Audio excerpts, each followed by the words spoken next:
الحمد لله الحمد لله وحده والصلاة والسلام على من لا نبي بعده أما بعد فعن عائشة رضي الله عنها قالت قال رسول الله صلى الله عليه وسلم إن أصحاب هذه الصور يعذبون يوم القيامة ويقال لهم أحيوا ما خلقتم وقال إن البيت الذي فيه الصور لا تدخله الملائكة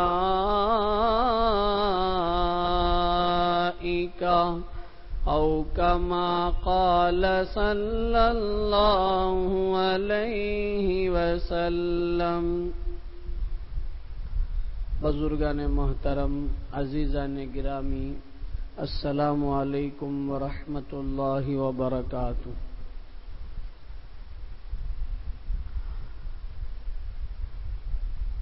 گزشتہ جمعہ آپ کی خدمت میں یہ بات پیش کی گئی کہ اللہ بندوں کو تقوی اختیار کرنے کا حکم دیتے ہیں، متقی بننے کا حکم دیتے ہیں. اور متقی کس کو کہتے ہیں؟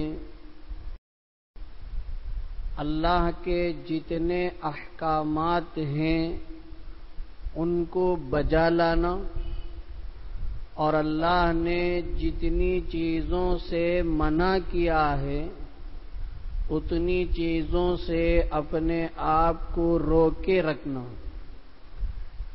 اسی کا نام تقوی ہے. بندے کو جب معلوم ہو کہ یہ نیک کام ہے، اللہ کا حکم ہے، تو بندہ اس کو کرے گا، اس کو بجا لائے گا. اور بندے کو جب معلوم ہو کہ یہ اللہ کی طرف سے منع کردہ چیز ہے، اس سے رکنا چاہیے، تب بندہ اس سے اپنے آپ کو بچا کر رکھے گا.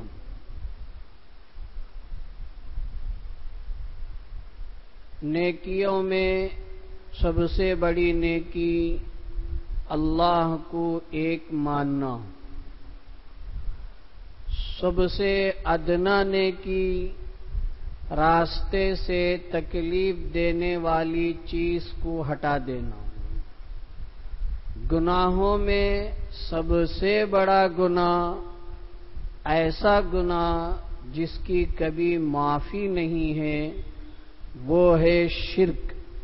اللہ کے ساتھ کسی اور مخلوق کو شریک کرنا، چاہے ذات کے اعتبار سے ہو چاہے صفات کے اعتبار سے. اب دنیا کے اندر بہت سارے کام ایسے ہیں بندے کو یا تو پہلے سے معلوم ہی نہیں ہے اس لیے وہ کام کر رہا ہے، یا معلوم ہے پھر بھی وہ کام کر رہا ہے. بہت سارے علماء نے ایسی چھوٹی بڑی کتابیں لکھی ہیں جن میں یہ بات بتانے کی کوشش کی گئی ہے کہ یہ فلاں فلاں کام اللہ کو ناراض کرنے والا گناہ کا کام ہے. اور یہ کتاب ایسی بھی ہے جس میں یہ بات لکھی ہے، حضرت مولانا مفتی شفیع صاحب عثمانی رحمۃ اللہ علیہ نے کہ ایسا کام جس میں کوئی لذت نہیں، کوئی مزہ نہیں، لیکن پھر بھی لوگ اس کو کر رہے ہیں، اور اس کا نام ہے گناہ بے لذت۔ بعض گناہ ایسا ہے جس میں آدمی کو لذت ملتی ہے، مزہ ملتا ہے، لیکن کچھ گناہ ایسے بھی ہیں جس میں کوئی لذت نہیں، پھر بھی آدمی اس گناہ کو کر رہا ہوتا ہے۔ لیکن آج کے دور میں کچھ گناہ ایسے ہیں جن کے بارے میں ہر مسلمان خاص طور پر جانتا ہے کہ یہ گناہ ہے، پھر بھی اس کو کر رہا ہے۔ مثال کے طور پر جھوٹ بولنا بڑا کبیرہ گناہ ہے، اللہ کی لعنت آئی ہے، ہلاکت و بربادی کا ذریعہ ہے، کس کو پتہ نہیں ہے، لیکن پھر بھی آئے دن لوگ جھوٹ بولنے سے اپنے آپ کو بچاتے نہیں۔ سود کھانا، سود لینا دینا، اس پر گواہ بننا، اس کی لکھا پڑھی کا کام کرنا کتنا بڑا گناہ ہے۔ اللہ کی ایسوں پر لعنت ہوتی ہے، لیکن پھر بھی اللہ معاف فرمائے، اللہ معاف فرمائے۔ سودی معاملات میں جتنا مسلمان ملوث ہے، شاید ہی کوئی دوسری قوم کے لوگ ملوث ہوں گے۔ اللہ نے جس کو سودی معاملات سے بچا لیا، وہ اللہ کی بڑی مہربانی ہے اس پر، ورنہ اللہ کرے ہماری بات میری بات غلط ہو، عام طور پر جو سنا گیا وہ یہی ہے کہ ہر چھوٹا بڑا تاجر خاص طور پر سودی معاملات میں ملوث ہے۔ اپنے کاروبار کو ترقی دینے کے لیے، اپنی تجارت کو ڈیولپ کرنے کے لیے بینک سے سودی لون کا جو معاملہ ہو رہا ہے، اس میں عام طور پر جو یہ سنا گیا کہ مسلمان زیادہ اس میں ملوث ہیں، کس کو معلوم نہیں ہے۔ گناہوں میں ایسا گناہ اللہ نے اپنے ساتھ جنگ کا اعلان کیا، فَأْذَنُوا بِحَرْبٍ مِّنَ اللَّهِ، جو سودی معاملے کو چھوڑتا نہیں ہے وہ اللہ کے ساتھ جنگ کرنے کے لیے تیار ہو جائے۔ دنیا کے اندر ہے کوئی مائی کا لال جو اللہ سے جنگ کر کے جیت سکے؟ اتنا بڑا سنگین معاملہ ہے، خطرناک گناہ ہے، لیکن ٹس سے مس کوئی نہیں ہو رہا ہے۔ سب اپنے آپ کو مجبور سمجھ رہے ہیں، سب اپنے آپ کو مضطر سمجھ رہے ہیں، اور اس گناہ عظیم کا مرتکب ہو رہے ہیں۔ اور کیا کہتے ہیں؟ مولوی صاحب تمہیں فین کے نیچے بیٹھ کر ٹھنڈے انداز سے بول سکتے ہیں، میدان میں آؤ معلوم ہوگا۔ میرے دوستو بزرگوں، جن جن لوگوں کا یہ جواب ہے ان کے لیے ہماری یہ بات ہے کہ جس خدا نے دنیا کا نظام بنایا ہے وہ خدا منصف ہے، عادل ہے، کسی ایک انسان پر رائے کے دانے کے برابر ظلم نہیں کرنے والا۔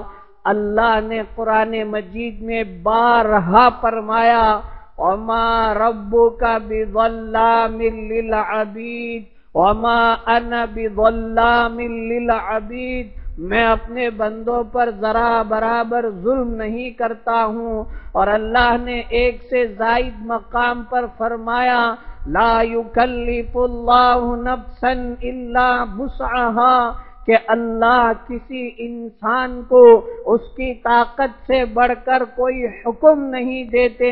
ان آیات کی روشنی میں یہ سمجھ لیں ہم کہ اگر کوئی پیر سے معذور ہے، لنگڑا ہے، اور اس سے کوئی کہے کہ چل بھاگ دوڑ، تو جیسے کہنے والا ظالم ہوگا، کہنے والا متشدد ہوگا، کہنے والا بے رحم ہوگا، اسی طرح دنیا کے اندر اگر سودی معاملات کے بغیر کاروبار نہیں ہو سکتا، پھر بھی اللہ کہہ رہے ہیں کہ تم اپنے معاملات کو سودی معاملات سے الگ تھلگ رکھو، تو یہ ایسے ہی ہو جائے گا جیسے لنگڑے کو دیکھ کر بھاگنے کا حکم دیا جائے تو بھاگنے کا حکم دینے والا جیسا ظالم ہے، معاملات سودی معاملات کے بغیر تجارت کا حکم دینے والا خدا اس نقطۂ نظر سے ظالم ہو جائے گا، حالانکہ اللہ ظلم کرنے والے نہیں۔ کیا مطلب ہے؟ اللہ نے بندوں کو تجارت حلال طریقے سے کر سکتا ہے، تبھی اللہ نے تجارت حلال طریقے سے کرنے کا حکم دیا ہے۔ بغیر سودی معاملات کے بندہ تجارت کر سکتا ہے، تبھی اللہ نے اسے اس کا حکم دیا ہے۔ بس ہماری خواہشات نفسانی ہیں، دھوکہ شیطان کا ہے کہ ہم اپنے آپ کو مجبوری کے کٹہری میں کھڑا دیتے ہیں اور ہم یہ سمجھتے ہیں کہ اللہ کو معلوم نہیں ہے، ورنہ اللہ اپنے حکم میں چینج اپ کر لیتے۔ یا اللہ کو ہم مشورہ دے رہے ہیں کہ اللہ آپ کو معلوم نہیں کہ کاروبار بغیر سودی معاملات کے ہو نہیں سکتا، لیکن آپ بھول کر ہم کو اس سے روک رہے ہیں۔ ہر چھوٹا بڑا، ابھی 2 دن پہلے ایک صاحب آئے، ایک محلے کا نام لے کر بتایا حضرت وہاں کچھ کیجئے نا۔ کیوں بھائی؟ اس لیے کہ وہاں ہر گھر کے اندر کنت والا جا رہا ہے، کوئی گھر ایسا نہیں ہے جس کی پہنچوانا ہو۔ کنت والا، ہفتہ واری کنت والا، روزانہ کنت والا، سالانہ قسم قسم کے 10 روپے سے، 100 روپے سے، 1000 روپے سے۔ ایک صاحب نے بتایا کہ جی 10,000 روپے دے دو، 3 دن میں دے دو، 1,000 روپے زائد کے ساتھ۔ اس طریقے سے سودی معاملات کا ایک ایسا وسیع جال پوری دنیا کے اندر پھیلا ہوا ہے، لیکن کچھ لوگ ہیں اس کو جانتے ہوئے بھی کر رہے ہیں، کچھ لوگ ہیں بنا جانے بھی کر رہے ہیں۔ لیکن یہ دور تو ایسا نہیں ہے کہ بھئی ہم کو معلوم نہیں تھا کہ یہ حرام ہے اس لیے ہم کر رہے تھے، معلوم ہو جاتا تو ہم نہیں کرتے۔ ایسی بات نہیں ہے۔ آج کے دور میں ہر اللہ کا حکم سب کے سامنے کھلا واضح ہے۔ اسی طرح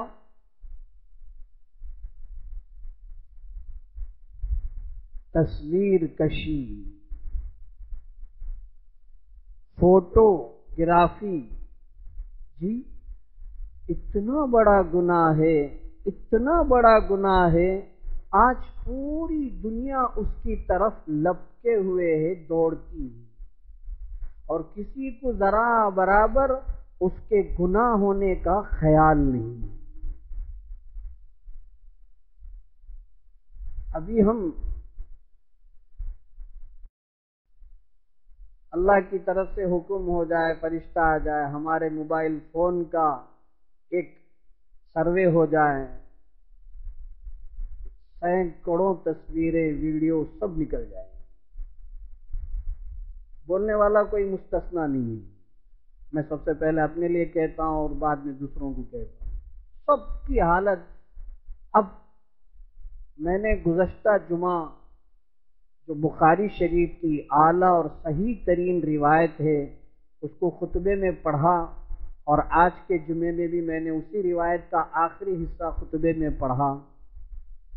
اندازہ لگائیے ہمارا جو دین ہے وہ قیامت تک کے لیے ہے، ہمارے جو نبی ہیں وہ آخرت اور قیامت تک کے لیے نبی ہیں، سب کے لیے نبی رحمت بنا کر بھیجے گئے۔ میں پیچھے بیٹھے ہوئے حضرات سے درخواست پیش کر رہا ہوں، چونکہ موسم بارش کا ہے، بارش ہو رہی ہے، پیچھے آنے والوں کو تکلیف ہوگی، اس لیے پہلے سے اگر ہم صفوں میں بیٹھنے کا اہتمام کر لیں گے تو آنے والوں کو آسانی ہو جائے گی۔ جو پیچھے کے حصے میں ہیں وہ اندر کے حصے میں آ جائیں، بچے ہیں تو بچے ایک طرف ہو جائیں اور بڑے حضرات سامنے جہاں جگہ خالی ہے وہاں آ جائیں، کیونکہ گزشتہ جمعہ پیچھے آنے والوں کو تکلیف ہو گئی تھی، بارش ہو رہی تھی، وہ لوگ پریشان ہو گئے تھے۔ تھوڑی حرکت کرے، اللہ تعالیٰ برکت دیں گے۔ جو درمیان کے حصے میں ہیں وہ بھی اگر پہلے حصے میں خالی جگہ ہے تو وہاں تشریف لائیں۔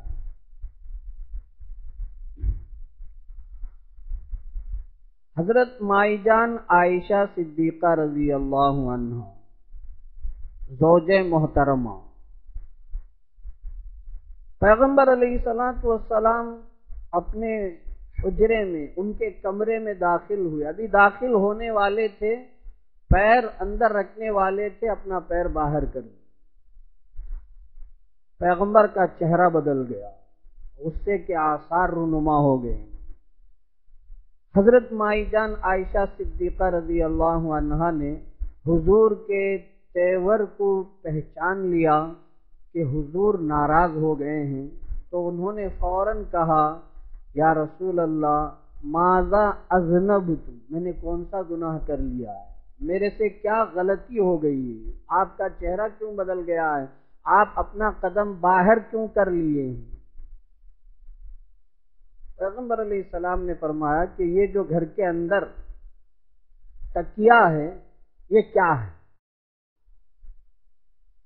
انہوں نے کہا کہ آپ دن بھر اللہ کے لیے، اللہ کی طرف بلانے کے لیے لوگوں میں چل پھر کر محنت کرتے ہیں، تھک جاتے ہیں، میں نے سوچا کہ جب آپ گھر آئیں تو اس تکیے سے آپ سہارا لے کر تھوڑی دیر بیٹھیں، کبھی اس پر لیٹیں، آپ کے آرام کے خاطر میں نے یہ خریدا ہے۔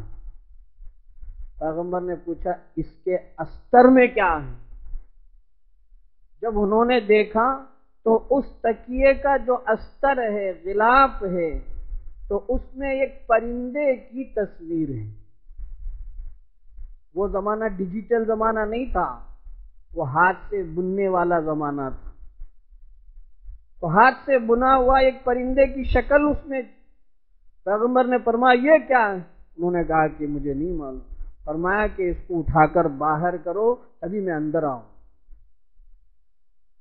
اس وقت پیغمبر علیہ الصلوۃ والسلام نے جو تاریخی جملے ارشاد فرمائے، ان اصحاب هذه الصور، یہ تصویر بنانے والے، یعذبون یوم القیامت، کل قیامت کے دن عذاب دیے جائیں گے، سزا دی جائے گی، ویقال لهم، اور ان سے کہا جائے گا، احیوا ما خلقتم، تم دنیا کے اندر تصویر کشی کر کے خدا کے مثل ہونے کا دعویٰ کرتے تھے، آج ان تصویروں پر روح پھونکو، انہیں زندہ کرو، ان میں جان پیدا کرو۔ احیوا ما خلقتم، تم نے جو تصویر کشی کر کے خدا کی جو صفت خالقیت ہے اس میں تم نے یہ گویا کہ دعویٰ کیا ہے کہ خدا نے جیسا ہمیں پیدا کیا ہے ہم بھی ایسے ہی بنا سکتے ہیں، اس میں جان پیدا کرو۔ ہے کسی کے اندر اتنی ہمت کہ وہ کسی تصویر کے اندر جان ڈال دے، روح پھونک دے؟ پھر آگے اللہ کے نبی علیہ السلام نے فرمایا، وقال ان البیت الذی فیہ الصور، یاد رکھو وہ گھر، وہ مکان، وہ دکان، وہ جگہیں جہاں ایسی تصویریں ہوں گی، جاندار، ایسی جاندار تصویریں ہوں گی، لا تدخلہ الملائکہ، اس گھر میں، اس دکان میں، مکان میں، جگہ میں رحمت کے فرشتے داخل نہیں ہوں گے، نہیں ہوں گے۔ بخاری شریف کی اعلیٰ ترین روایت، پیغمبر نے فرمایا جس گھر میں تصویر ہوگی، جس دکان مکان میں تصویر ہوگی، وہ مکان جگہ اللہ کی رحمت سے خالی ہوں گی۔ دیکھیے کچھ تصویریں لی جا سکتی ہیں مجبوری کی بنیاد پر، جسے علماء نے قرآن و حدیث کی روشنی میں ہی مجبوری کی بنیاد پر گنجائش دے رکھی ہے۔ مثال کے طور پر پاسپورٹ کے لیے photo banana, ration card, I D card, Aadhaar card, یہ سب ایسا ہے کہ اس کے بغیر آدمی ملک میں، صوبے میں، شہر میں اپنی باشندگیت کو ثابت نہیں کر سکتا، آئیڈینٹیفیکیشن نہیں کر سکتا کہ میں کون ہوں۔ صرف نام لکھ دینے سے پتہ نہیں چلے گا کہ یہ صاحب کون ہے، یہ مجبوری ہے۔ یہاں علماء نے قرآن و حدیث کی روشنی میں الضرورات تبیح المحظورات، فقہ کا قاعدہ ہے کہ جہاں ضرورت شدید شرعی آ جائے گی وہاں ناجائز اور حرام چیز بھی حلال اور مباح ہو جائے گی۔ الضرورات تبیح المحظورات۔ اسی طرح نوٹ ہے، اس میں بھی تصویر ہے۔ اب یہ ایسی مجبوری ہے کہ ہر آدمی نمازی مسجد میں آنے کے بعد اپنی رقم کہیں رکھ دیں اور نماز پڑھیں، مشکل ہے۔ آج کے ماحول میں اور مشکل ہے، اس لیے جیب میں ایسے نوٹوں کو رکھ کر نماز پڑھنے کی گنجائش۔ کہیں ہم جا رہے ہوتے ہیں، اپنے جیب میں ہمارا راشن کارڈ کا، آئی ڈی کارڈ کا، آدھار کارڈ کا کوئی بھی ڈپلیکیٹ یا اوریجنل ہم جیب میں رکھتے ہیں، اس میں تصویر ہماری ہوتی ہے، مجبوری ہے۔ ہمارے موبائل فون میں ہماری پوری فیملی کی فوٹو ہے، کیا مجبوری ہے؟ نسبت کی تصویر ہے، شکرانے کی ہے، ہلدی کی ہے، نکاح کی ہے، کیا مجبوری ہے؟ البم کے البم گھروں میں ہیں اور پھر بھی ہم شکوہ شکایت کر رہے ہیں کہ ہم نماز پڑھ رہے ہیں، ہم روزہ رکھ رہے ہیں، ہم فلاں کام کر رہے ہیں، لیکن برکت نہیں کیسے آئے گی برکت؟ ہم نے اس کو گناہ ہی نہیں سمجھا۔ ایک تکیہ، ایک نیا چھوٹا سا تکیہ، اس کے غلاف میں ایک جاندار کی تصویر، ایک پرندے کی تصویر وہ موجود تھی۔ پیغمبر علیہ السلام گھر کے اندر داخل ہونے سے رہ گئے، اپنا قدم جو اٹھا ہوا تھا باہر رکھ لیے، اور وقت کا نبی، مائی جان عائشہ صدیقہ زوجہ محترمہ، ان سب سے پاکیزہ کون ہو سکتا ہے؟ اس کے باوجود اس قدر احتیاط ہے، اور آج ہمارے گھروں میں بڑی بڑی تصویریں لگی ہیں اور البم کے البم ہمارے گھروں میں تجوریوں میں پڑے ہوئے ہیں، اور ان سب سے ہٹ کر ہمارے موبائل فون کے اندر کتنی قسم کی تصویریں ہیں۔ کہاں سے برکت آئے گی؟ کہاں سے رحمت آئے گی؟ ایک مجبوری یہ ہے، کوئی ٹرسٹ ایسی ہے کہ وہ سوشل سروس کر رہی ہے، قوم کی خدمت کر رہی ہے، ملت کی خدمت کر رہی ہے، اب حکومت کو بتانا پڑتا ہے کہ ہم نے کیا کیا کام کیا، اس کے لیے تصویر لی جاتی ہے۔ ایک مجبوری ہے، کیونکہ اگر وہ نہیں کریں گے تو پھر حکومت مانے گی نہیں کہ تم نے کیا سوشل، کیونکہ حکومت اس کو جو ہے زبان سے بڑھ کر پروف چاہیے، کاغذی پروف چاہیے، مجبوری ہے۔ ایک اللہ والے بیٹھ کر رو کر دعا مانگ رہے ہیں، اس کا کسی نے فوٹو کلپ کیا اور اس کو واٹس ایپ، کیا مجبوری ہے؟ کوئی سفر میں، حج کے سفر میں ہیں، کوئی عمرہ کے سفر میں ہیں، اللہ والے وہ لے رہے ہیں کچھ کام کر، ان کی تصویر کر دیا، اب اس کو ڈال دیا۔ ایک اللہ والے بیان کے لیے آئے ہیں، چائے پانی کی نشست ہے، اس میں تصویر لیا، اس کو ڈال دیا۔ کیا مجبوری ہے؟ کیا ضرورت ہے؟ ہم نے تصویر کشی کو گناہ سمجھا کہ نہیں سمجھا؟ آج کی دنیا میں ڈیجیٹل اور ٹیکنالوجی اتنی تیزی سے پھیل رہی ہے، ہم نے گناہ کو گناہ نہیں سمجھا، اس کو ہلکے میں لے لیا۔ کوئی حرج نہیں۔ اب پوسٹر ایسے بن رہے ہیں جس اللہ والے کی نصیحت اور بیان کا اعلان ہے، اسی میں ان کی تصویر بھی لگی ہوئی ہے۔ کوئی اللہ والا اس چیز کو پسند نہیں کرتا ہے، بس شائقین، مریدین، متعلقین، شوقین، یہ لوگ، ان کی ایک کرامت ہوتی ہے، ان کی ایک کرشمہ سازی ہوتی ہے کہ بنا بنا کر یوں ڈال دے۔ ابھی میرا وقت ختم ہو گیا۔ قوم نوح علیہ السلام کی قوم سے جو بت پرستی کا سلسلہ شروع ہوا ہے، آئندہ جمعہ آپ کی خدمت میں اس کی تفصیل پیش کروں گا۔